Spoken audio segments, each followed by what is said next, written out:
अस्सलामुअलैकुम प्यारे बच्चों, आज हम आपकी रियाजी की किताब में सफ़ा नंबर 63 पर देखेंगे अंदर बाहर।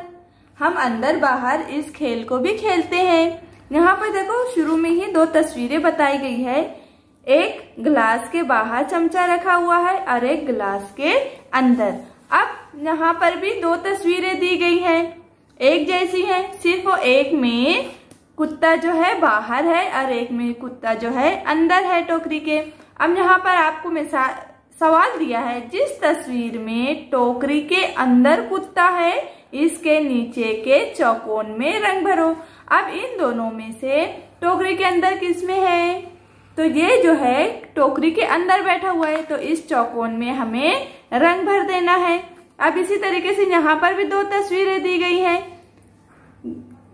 अब इसमें हमें यह देखने का है कि जिस तस्वीर में आदमी गाड़ी के बाहर है इसके नीचे के चौकोन में रंग भरो। तो अब जहां बाहर खड़ा हुआ है उस चौकोन में रंग भरना है और जिसमें अंदर बैठा है उसे खाली रहने देना है और इसे करके ग्रुप में सेंड करना है। अल्लाह हाफिज।